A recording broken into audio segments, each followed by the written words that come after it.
welcome to Legal Affairs. My name is Diamond Liddy, and I'm the public defender of the 19th Judicial Circuit. We certainly have a star-studded show today, and we're going to be talking about a program that is the creation, I think, of both of you, correct, Scott? Correct. That is, as the Little Prince would say, unique in all the world. And it is a first step program, and we're going to hear all the details in just a minute. But I'd like to first introduce our star-studded guest. To the left of me is Scott Van Duzer. Now, Scott, you don't have a title other than owner of Big Apple Pizza, but I'm sure most of the viewers know of you. And you've been involved, obviously, you have the Van Duzer Foundation. How long has that been in existence? Be 9 years in April. Really? Oh my God. Oh my God. But you're into everything, as everyone knows, the blood donations, the Boy Scouts, and now this. And as we talked about earlier, this has really taken off. So we need to get the word out to everybody. And Representative Lee, good morning. How are you? Good morning, Diamond. And we were talking again before the show. This is your second term as Second term in Tallahassee. So, and I'm glad, now a lot of people don't know this, but pursuant to the law, the legislature usually meets March through May. Right. But every, 10 years, Yes. they meet January? Right. This is a special legislative session that we're dealing with. It's happening a little earlier this year than normal. Well, and that's tough on you guys Yeah. and girls, because Not you're only- right. Because the session, even though it's January through March, you folks are meeting all year round, and especially the 3-4 months before you really get geared up. So it's not just a 3-month job, if you will, is it? Yes, you're talking the committee weeks that we have Right. As well. And this year, we had a lot of special sessions, as you know. So it's been a really, really tough year this year. Oh, I know. But thank you for all you do, and both of you. Oh my gosh! And whether it's Tallahassee or locally, you do wonderful things. Thank you. Okay, so without further ado, tell me how First Step was created and what it is. To back it up, in 2013, Larry had a big town hall meeting. And from that's when we had all the shootings and everything. And I believe the people had enough of everything. They didn't know what to do. They didn't know what programs were out there for people. So Larry and I started the Boy Scout troop. We went to the worst school, wanted to work with the kids that needed the most help. We committed a year there. The troop was extremely successful, gave these kids opportunities that they would never had in their life. And Didn't you go to Washington? And tell us a little bit about the three biggest things that we really wanted to get across to the kids was citizenship. And the Boy Scouts have 3 merit badges: citizenship in the community, citizenship in the nation, citizenship in the world. And we really wanted them to understand what that meant. And Representative Lee, the first one was citizenship in the community, and he actually took the boys to the floor when he was in session up there, and they actually led a session in the Pledge of Allegiance. Oh my goodness, in Tallahassee? Yes. Oh wow. So from that, Patrick Murphy invited us up and the boys to the Capitol, and they got their citizenship in the nation merit badge in Washington, D.C. Oh wow. And then in the year anniversary of the troop, we did citizenship in the world. Which was? Come on, the UN. Oh wow. So these boys that have never been out of the city of Fort Pierce Right. went to Tallahassee, Washington, and New York City in the course of a year. So in conclusion of the year, we turned it over to the leaders, and Larry and I wanted to really, we had a real defined program. We wanted to work with these boys before they got in trouble. Right. So there was so much success there that we wanted to give all the kids an opportunity, whether they be younger, older, boys, girls. And him and I sat and talked about, how can we reach them? Right. How can we get this out there? And that's always the big problem. The challenge. Right. Yeah. So him and I thought, and Larry's mission is restoring the village. It takes a village to raise a child. Right. And so we thought on that concept, but if no one takes a first step to do that, all you're doing is really talking about it. You Right. don't know how to fix the problem. So we decided to go to a place in the city that needed the most help. There's a housing authority on Avenue G and 31st Street. There's a park there across from an abandoned Boys and Girls Center. These kids don't even utilize this park because they were afraid to go there.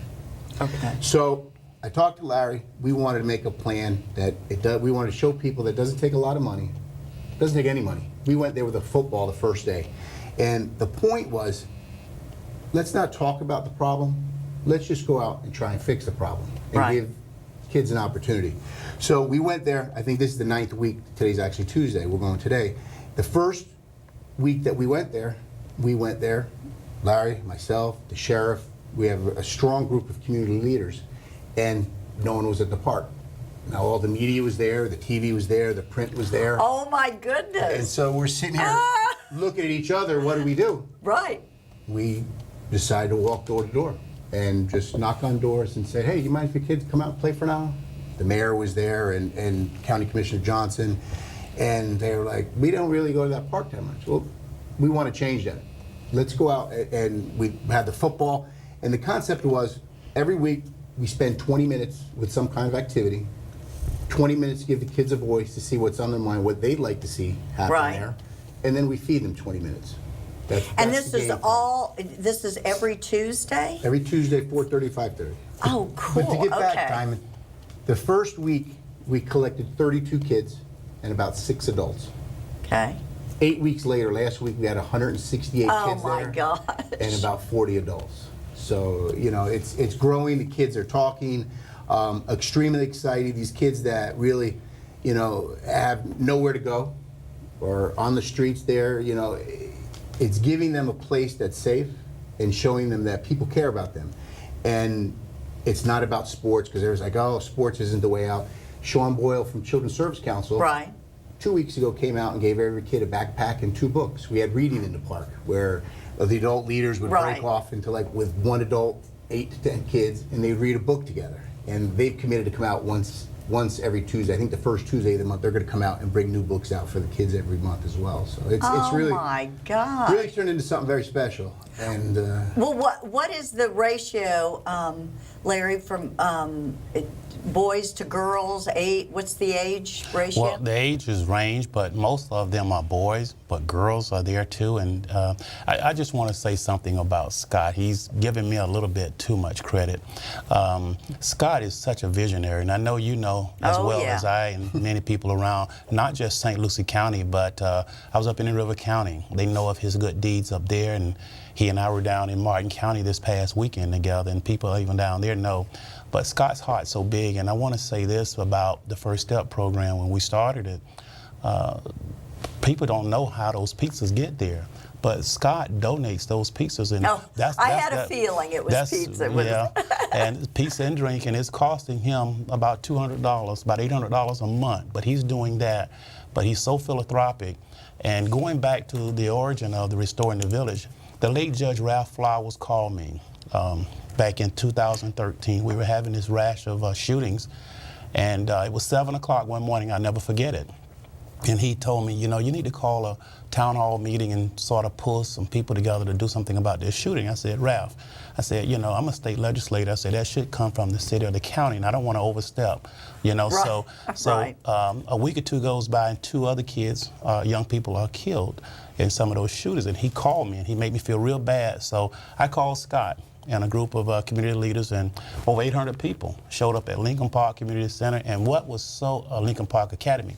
But what was so unique, Diamond, you had people off North and South Beach, even in Port St. Lucie, that they don't even live in that community. Right, That that came came out. there. And Scott, you know, is a doer, and he was sitting there, and afterwards he said, you know, we got to do something more than talk. You know, and it's a time out for talking. And that's when the Boy Scout idea came about, and it just, and I tell you, one thing you got to be careful about getting involved with Scott, because some nights my phone goes off like midnight. Oh, I can't imagine. I can't you've imagine. experienced that too. But he gets these ideas, but you know, and you feed on it.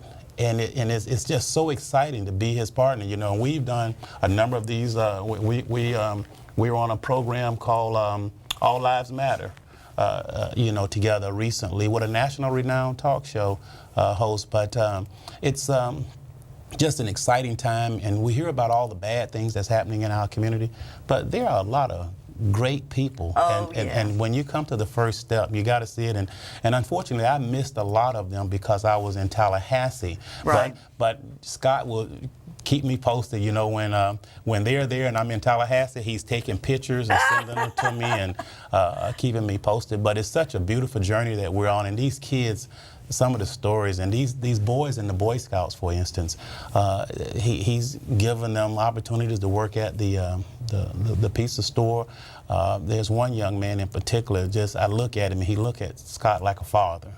But I'm very proud, you know, of him because I had gotten to the point, Diamond, I'm much older than Scott, and I said, you know, I've done my little deed, you know. And Right, you know, it's he time woke me to- up and said, no, No, you haven't." you're not done yet, you know. He's got some more gas in the But Well, but what are the age groups? What's the go ahead. The beauty of it, the Boy Scout was so defined, 11 to 14 boys. right? Exactly. And now you get girls out there. The new police chief, Fort Pierce, was out. Right. And she took a group of girls, and they're like, why are they always playing football? And so they came to me next week. We had jump ropes and hula hoop. The Oh, new right, police right, chief right. took a group of girls. But to answer your question, they're of all age. They're as young as 4. Okay. As old as 17, 18. and some of the parents are there too to see. Mm-hmm. Okay. You know, it's a process. I've noticed the little kids are the first, they're pretty open-minded right Right, now. But right. the older they get, they're a little more standoffish. Sure. And I talked to Larry about it. There's a process. There's a fence around the park. And as we grow, when we see new people, they're like standing at the fence. Right. They want to come in, but they don't want to take that first step. Right. They don't know what's going on. So the next week, I noticed them inside. There's a little bit of equipment in there, like a gym thing. They're standing Right, over there. right. And then by the third week, they're all entertaining. But I can tell you, Diamond, we've had both mayors out. We had most of the county commissioners out. The sheriff is there every week. And Firefighters. firefighter, Fire our new chief, Buddy Emerson's there. He actually is, Nate Spira brings whoever's on shift in that area. They come every week, interact with the kids. 2 weeks ago, they had the fire hoses. The kids were out playing with the fire hoses, had a little game. And I'm telling you, to see a park that was never utilized, Well, that's and to see 168 kids running around and parents, and you want to talk about moving, it's great. I can't tell you, it gives me goosebumps. Oh, no. It's really a rewarding process. Well, you know, I think what is so interesting, fascinating, unique about this is that, you know, and you said it at the onset, we started this without any money. It doesn't, you all didn't, you know, ante up $100, and I'm sure, you know, I'm sure you're spending money on pizza, and I'm sure you've bought somebody clothes, and hey, we've all, you know, you're singing to the choir. However, you know, sometimes the simplest things Yes. are the most important, and it doesn't take a lot of money. It doesn't take stuff. It just takes somebody taking the time and making the effort to make all the difference. And I think, you know, having grown up here and stuff, you see, there are so many, and I talk about this all the time, there's so many agencies, foundations, organizations that do great things in our community. But sometimes even they lose sight of really what it's about, and it's the basics. Yes. I think sometimes you overanalyze. The problem's so severe that the solution has to be so And it severe. doesn't, And exactly. It takes, you know, investing in these kids and letting them know that people care about them. Right. And, you know, as you say, as time goes on, I've gotten a little harder. There's either time or money. Right. If you don't want to give me money, give me some of your time to come out. Right. And people have. But, Right. but don't get it wrong. As we grow, we do need money because. Well, you know, we're going to get to there's- that. yeah, Don't you there's- worry. We're going to get that. there's, No. But sometimes you started it with a vision, with a feeling, with asking people not to write a check, but to come out and give of themselves. And let me tell you, you know, sometimes, you know, I mean, look, I'm guilty of it too. It's like, oh God, can I just write, you know, give them $50 so I don't have to spend, you know, 2 hours Monday night or whatever. And the time thing is truly much more valuable. Well, you know, when you talk about that, there was a little girl, and she was 8 years old, and her name was Charity. Cute little girl. She came up to me after one of the days that we were there, and she said, "Can that man take me home?" I said, "Do you know that man?" It was a guy that was had been out volunteering. And she says, "No, sir." I said, "Well, you never get in a vehicle with a stranger." So I asked one of the firefighters because I didn't want to take her home, Right.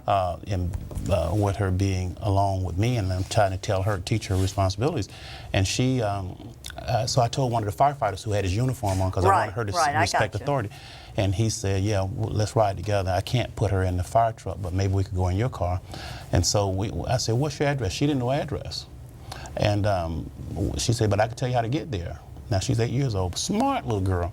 And we kept making this right, make a left, make a right.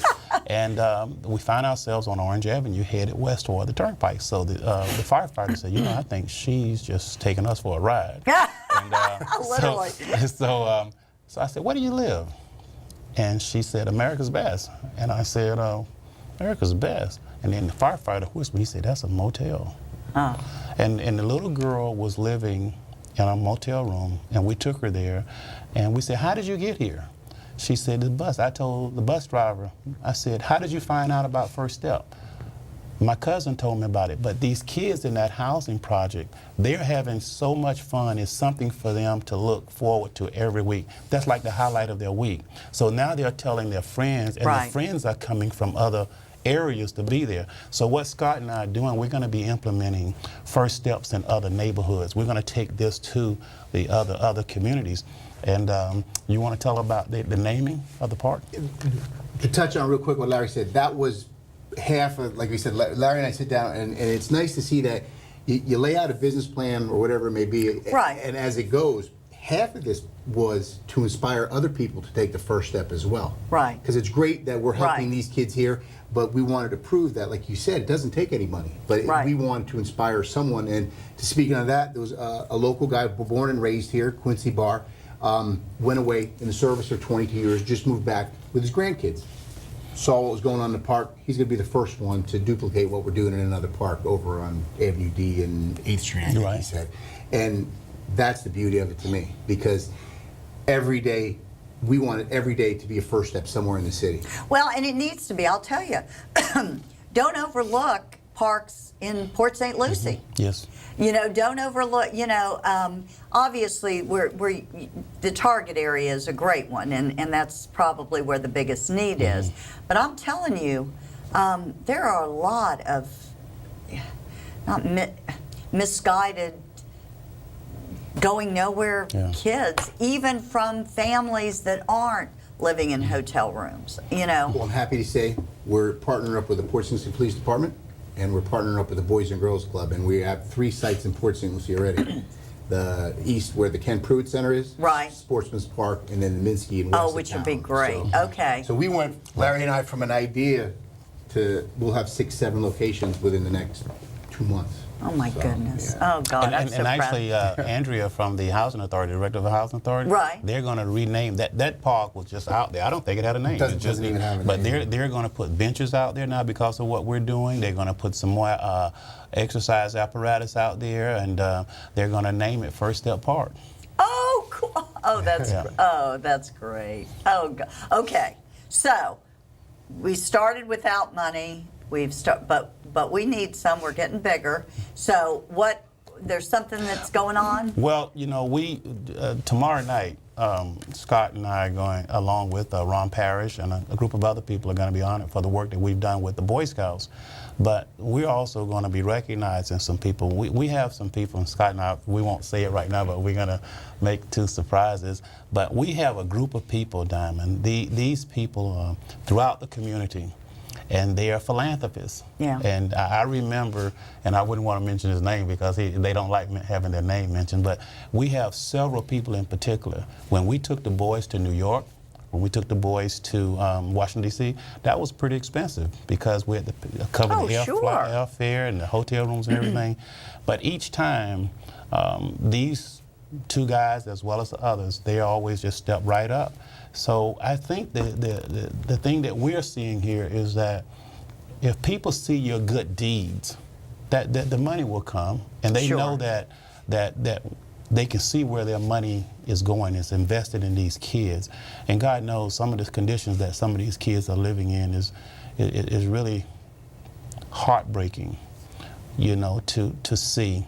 But it's a beautiful journey that we're on, and it's one of the highlights that I have when I come from Tallahassee, because it could be like a zoo up there sometimes. So Oh, yeah. I'm really happy to come home to be a part of First Step and the Restoring the Village initiative that we've done, and Scott is constantly rolling out, you know, ideas. And actually, what happened, Diamond, we've been invited to other parts of the country.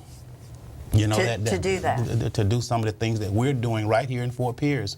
When they had the unrest in Ferguson, Missouri, they invited Scott and I out there.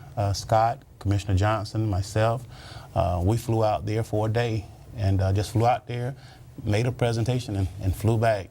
But so people are watching what we're doing here in Fort Pierce. Well, it's the energy, it's the enthusiasm. I mean, you know, that will get you miles and miles and miles. We've seen it, you know, we've seen it happen a million times.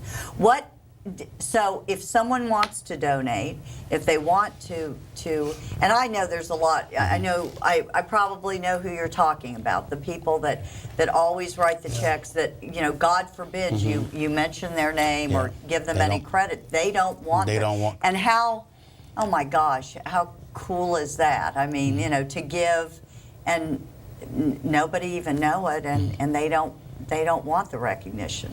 Well, the beauty of the First Step was we've accomplished what we wanted to. We knew we weren't going to change their lives. Right. 1 hour a day, once a week. Oh yeah, well don't be so. But we had a plan. We think the plan from A to Z, not let's roll the dice and see what happens.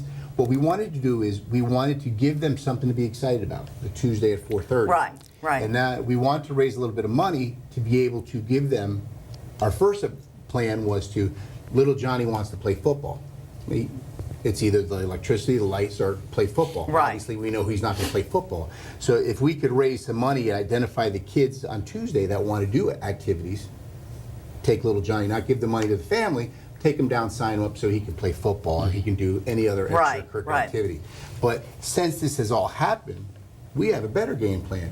We want to, that's why we partner with the Boys and Girls Club. So that what started out as 1 hour a day on that Tuesday, imagine if we can funnel all those kids to the Boys and Girls Club. So now you're really changing their life. Right. It's not just Tuesday. They're off the streets Monday through Friday. Right. And so that's what we're working on now is raising money to be able to put them and keep them off the streets every day of the week. And still, you know, if they want to play a sport or if the girl wants to join something, whatever it may be. So You can help finance that. Well, again, so let's get to the burning question. If a viewer wants to donate or help or come out, who do they contact? Who do they? They can just come by the store. Scott is always there, and the Van Duzer Foundation, they can donate. Big Apple Pizza. And what street is Big Apple on? 35th in Virginia. Okay, across from the 35th. And they can donate to the Van Duzer Foundation. And that will get funneled to Well, just earmark it. earmark it for the First Step. First Step, I right gotcha. online, PayPal, very convenient, you know,